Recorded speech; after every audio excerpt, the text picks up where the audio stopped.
There are many different spiritual systems in the world that have different types of initiation programs that a person goes through. And the Rosicrucian system is one that's been very influential in the West, but actually is sometimes hard to get information about what their actual system of development is. Some of the classical depictions of initiation processes coming from European alchemy and from the Rosicrucian tradition. And these often present in an allegorical form the different types of stages one goes through for spiritual development. The Rosicrucian tradition is one of the most recent of the great traditions on the planet. If you go back to the Vedic tradition in India, Tibetan tradition, etc., many others, they're very ancient. But the Rosicrucian tradition really only broke the surface in human history in the 1600s. The Rosicrucian organization wasn't connected to any one authoritative teacher, and it wasn't connected to any particular type of control structure. There was no institution for it. It was really a very free and independent path of modern initiation. What do we actually mean by initiation or an initiate? Because the terms are used very generally in modern metaphysical circles. But if you look at people that are being presented as initiates, they are often extremely different. One technical part of this is actually the structure of their consciousness and the structure of their subtle bodies can be quite different from one to another, although they're being presented as initiates within different systems. So one of the discernment points that we have within the Rosicrucian system is that there are three different aspects of initiation or becoming an initiate. In one of these, what is actually being illuminated begins with the thinking process, with actually knowing about non-physical realities, knowing about the greater spiritual realities that we come from, and the spiritual depths of oneself. This is linked to the spiritual centers inside the head, and this is also linked to the illumination of the thinking process, so that with this process we actually know consciously the structure of the spiritual worlds, how we interact with them, how they influence us on a daily basis. And within this Rosicrucian system, that would technically be known as an initiate, someone that actually understands the systems. And that's one reason why you find in so much of the classical depictions all these presentations of different types of patterns, one pattern within another, often represented within sacred geometric forms. And within Western Europe, often sacred geometric forms that hold inside of them Hebrew letters that are a representation of certain states of consciousness, spiritual beings, things of that kind. This is because in this path of illumination, we find that everything is a thought form from the mind of God, and all those thought forms have a pattern to them. And the current term that we use for understanding those patterns is sacred geometry. So sacred geometry is a universal science for understanding the patterns of creation at every level, whether it's how the different spirituals are constructed, or different ranks of spiritual beings and their consciousness, or the different subtle bodies of a human being. And so no matter what tradition you study with, they will work with sacred geometry. Because the sacred geometry at the highest level is a pure, packed thought form from the mind of God that shows you the pure pattern of everything that's manifested from it. Now the next level is that of the clairvoyant. And from one perspective, we could say this is linked to the illumination of the heart and the feeling life. The Rosicrucians talk about a process within an initiation in which at a certain point, when the heart becomes open and unarmored, and we cultivate this feeling of unconditional love, there is an ignition of a kind of spiritual spark within the heart. And what happens then is that they describe it as an etheric rose light arises from the heart and moves up to what's commonly called the third eye center. And with that rose etheric stream, it enters into the centers in the head, that area that is technically at the third ventricle of the brain and was known as the cave of Brahma in the Indian teachings. This is a particular area that's open in the head that has a space between the pineal and pituitary glands. And as this space becomes illuminated, it leads to direct spiritual vision. The clairvoyant can actually perceive non-physical realities. The third aspect here is that there's also the cultivation of action or of the will. And this is linked to the belly, or what in Japan they call the hara, or in Chinese alchemy they call the lower dantian. And through the action or willing form of illumination, one is able to take action esoterically. You're able to actually use non-physical realities to change things on the physical plane. The most extreme form of this, we have things like actual physical alchemy and a transmutation of one physical substance to another. But this is usually attained after going through multiple steps of being able to transform something that is less dense, and that is normally etheric energy fields. So the actual vibrational transformation of energy fields, energy healing, things of that kind, is something that you find very strongly on this path. So the person that can actually transform things using spiritual forces is referred to as the adept. There's a reason why we're emphasizing the head, the heart, and the hara.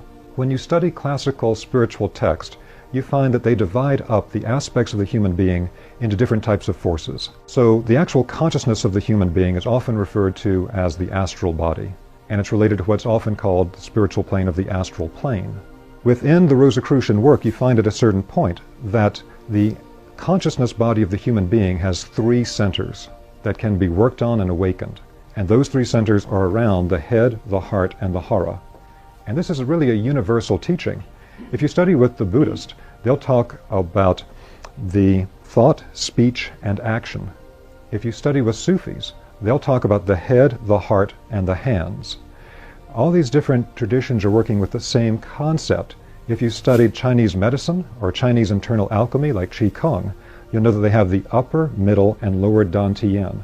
They refer to these as elixir fields, because when we understand what these actually are energetically, they are a kind of spiritual elixir field that we can work in and illuminate the forces of.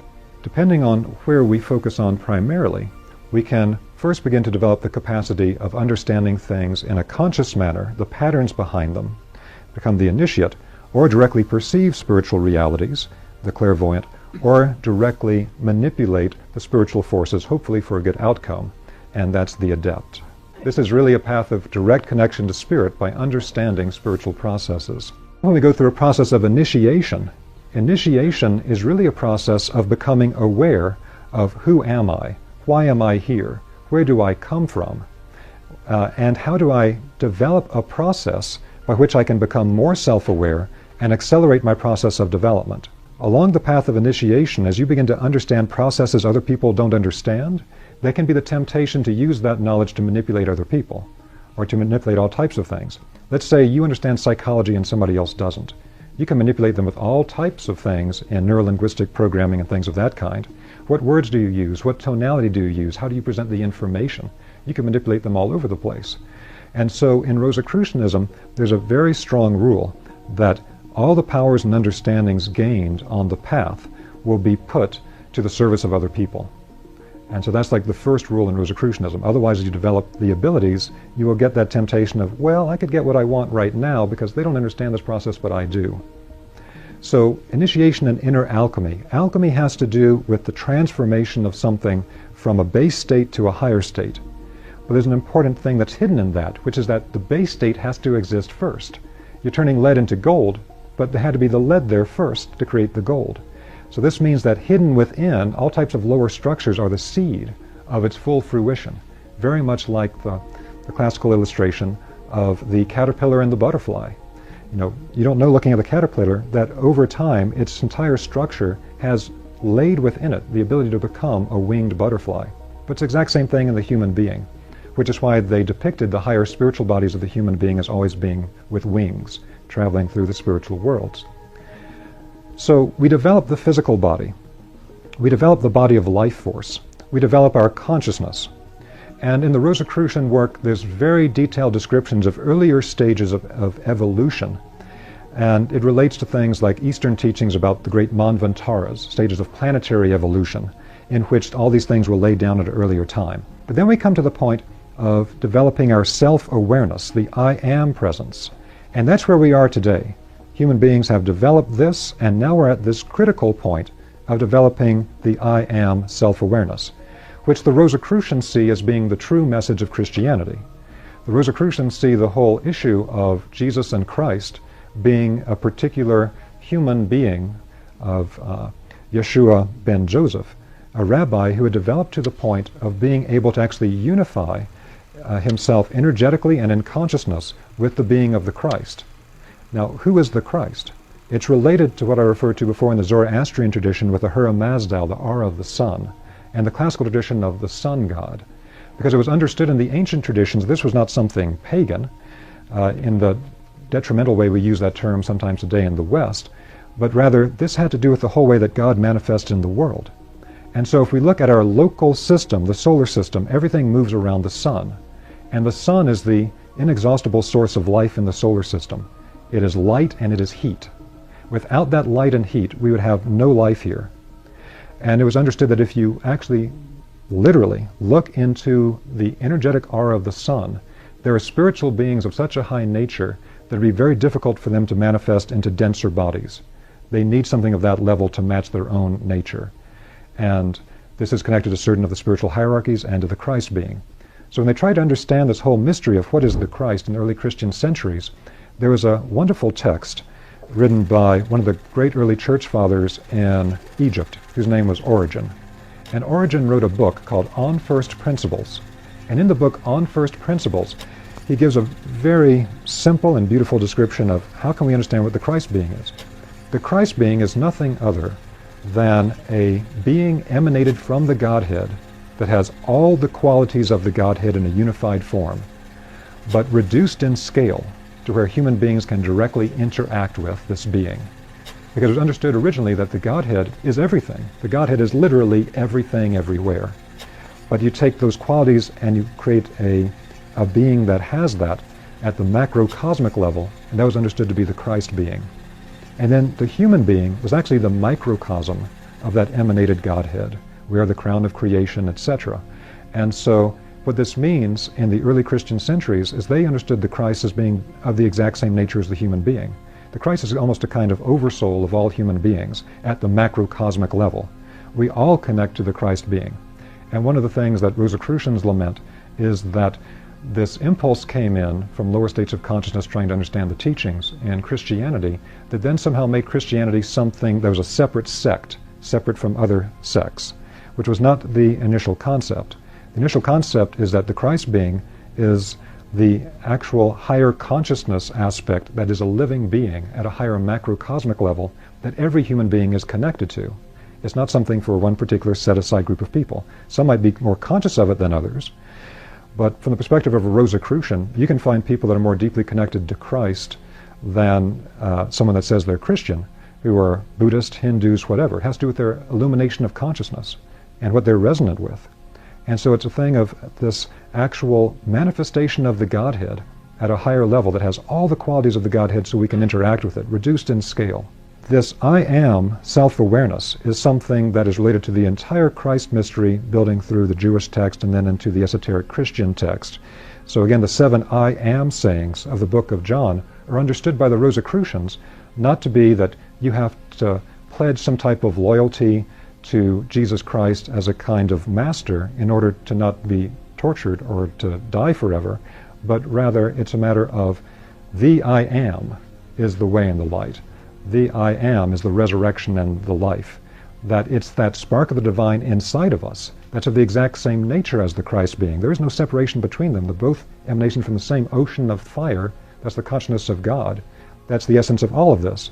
And that's the stage we're at today. So the Rosicrucians see this as the point we're at where we have to illuminate our awareness, to actually illuminate that spark. Now, we've gone through a process where actually we have become more and more individualized. And when we actually pass through this stage at a higher level, we first become more deeply self-aware, but then we actually become aware in a transpersonal way. So not all of ourselves is so focused. But first it starts with focus on the self. Now, the inner alchemy of this is that once we have developed that fire, and this is represented in the esoteric Christian tradition as the flame above the head of the disciples at Pentecost. It's a literal flame that ignites a spiritual structure that moves in a vertical axis through the human body. And at this energy center above the human head, it illuminates to be the center of the Holy Spirit and its ignition into higher consciousness. This is a particular way it can be presented in the Western understanding. So as we develop that aspect of ourselves that's of the same nature as the Christ, same nature as the Godhead, can now illuminate with light and transform with the fire the lower bodies. That means that then we can train our I am spiritual self-awareness to actually transform our consciousness to a higher level. It's an alchemical transformation of the consciousness to become something different of a higher nature. And then it can then transform our entire body of life force, the entire etheric body, chi, ki, prana, to a higher level. And then it can actually transform the physical body That's what in esoteric Christianity is referred to as the resurrection body of the Christ after the crucifixion, and sometimes in the esoteric text is referred to as the phantom body. To first start to analyze our own internal life, we have to be aware of what am I thinking, what am I feeling, what am I doing? Because most of the time we're completely unconscious. These are the kind of things that you find in many traditions, like in the work of Gurdjieff. If you look at the foundations of Gurdjieff's work, he talks about the fact that the terror of the situation, in his terms, is that the whole human race is asleep. We think we're awake and we're walking around in the world, but we're still fast asleep, and we just keep playing out the same reactive psychological patterns again and again and again. So we have to go through a process that he calls waking up and becoming self-aware. And so we start simply observing ourselves. So the process of self-observation is fundamental in just about all classical initiation traditions. Without self-observation, you can't begin to crystallize out this level of awareness, and you can't start changing your detrimental psychological patterns of how you think and how you speak and how you interact with people and how you feel internally to something that's more beneficial. Now, over time, this develops to a higher level, to where your awareness actually becomes transpersonal, so that you're not completely focused on yourself, but rather you can take in the consciousness states of more and more people. This also develops into being able to think in a way that goes beyond simple mechanical thinking in our mind.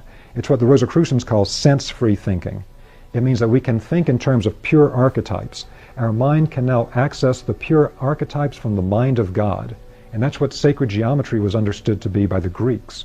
So what to us seems like a very abstract philosophy. What are they talking about? They're meditating on ideal types and all these geometric forms. What are the Greeks doing with that? Why are they wasting their time with it? They understood that what they were actually meditating on was sense-free thinking, being able to actually go into resonance with the actual forms from the mind of God that hold the patterns of everything in the world. It's a communion with the mind of God. And so true sacred geometry was always on that level.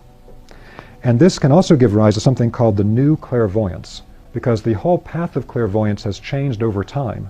Because our state of consciousness used to be different, our way that we could perceive things spiritually was also different. As our consciousness changes, how we can perceive things spiritually transforms over time. And again, the I Am can transform our life force, and it transforms our life body into what is sometimes referred to as the immortal body. It has different names in different traditions. And then transforms the physical. One of the Rosicrucian practices, as far as practical exercises, is that they examine things in the living world to see the stages that it moves through. Because they understand that within a seed is the complete pattern matrix for everything that seed will ever do once it begins to grow and sprout and blossom and fruit and wither and decay and disappear. All those stages are hidden within the seed. And so all things go through this process. So when we observe the growth of a child, we see all of these stages, one after another, in a lawful process. The life of every human being, from an infant to old age, is a microcosmic fractal of what we go through over great periods of time in spiritual development. It follows a particular trajectory. So to clarify some of this, and this is a very general gloss on it, we descend originally from spirit to earth. And with human development, we went through a particular process that in the Indian tradition is referred to as Kali Yuga. This Kali Yuga spiritual tradition was understood as being the spiritual dark age. And depending on which of the Indian teachers you talk to, some say that we're still in Kali Yuga and will be for a long time to come. Others, such as in the Sri Yuktasvara Babaji lineage, say that it's actually already ended. And actually the timing of the Kali Yuga Dark Age for human evolution is exactly the same for the ending point between the European Rosicrucians and the Babaji Sri Yuktasvara lineage. So in this Kali Yuga Dark Age, we had a particular situation take place. In the early times, human beings were not self-aware. You study ancient texts, they're always identifying themselves with the tribe, the group. I am so-and-so, the Philistine, the Samarite, whatever it might be. They always identify with the group. In ancient Greece, to be exiled from your city was like a fate worse than death. Today, it's like, you're not going to put me in jail, I just get to leave the city? Great, I'm gone. But for them, to be separated from the group was terrible. It was a punishment because they had a group consciousness. So they weren't self-aware, but what they did have in early times was a lot of clairvoyance. And so you still see this with some of the traditional peoples on the earth today.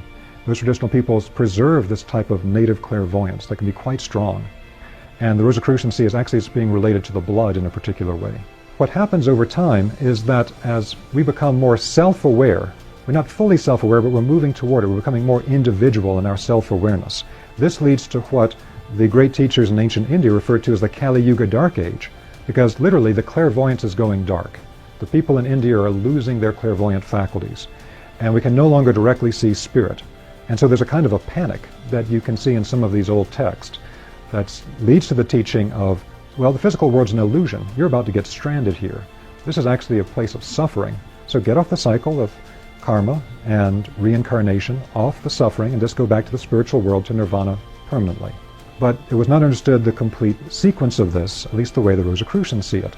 So human beings began to more and more lose the ability to clairvoyantly perceive the world around them, but they developed the ability to think in a logical, linear way and to think of themselves as more of a separate individual being. This develops over time until we reach a kind of a low point of this that is the nadir point that the Rosicrucians see as what happened around the time of the incarnation of the Christ being within Jesus of Nazareth.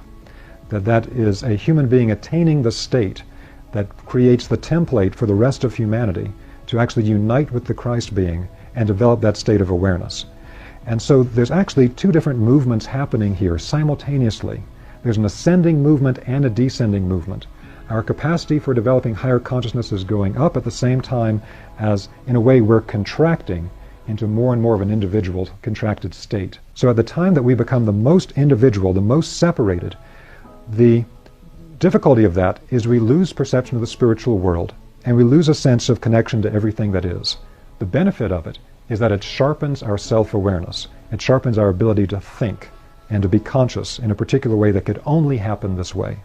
So once that happens and we can begin to crystallize the I am self-awareness, and we truly become self-aware, self-conscious, then two things can happen. Either we keep going down and we become more and more self-involved and become more materialistic, or we can begin to pull back up as that I am presence fully develops, and instead of just becoming a lower and lower beast-like form of being separate from everything, it instead becomes a transcendental consciousness where now with the fully awakened logical linear thinking and the ability to be self-aware, we can now fully awaken the I am inside of us and connect not just to ourselves but start to expand back out to be transpersonal in our awareness. Now that I am self-awareness can begin to transform our consciousness. So our detrimental thinking patterns, where we think very negatively and we ascribe all types of angry and negative types of aspects to the people around us and to the things of the world around us, we can begin to transform that and illuminate it. Again, then we transform the life body and transform the physical body. And the idea is that once you can awaken that I am inside through certain processes, then the task is to connect directly to spirit and not have to do it through connecting through another human being that'll then connect you to spirit. And so what this is meant to do is it illuminates the thinking. Again, not as just a type of intellectual activity, but to where the intellect develops to where it actually becomes clairvoyant.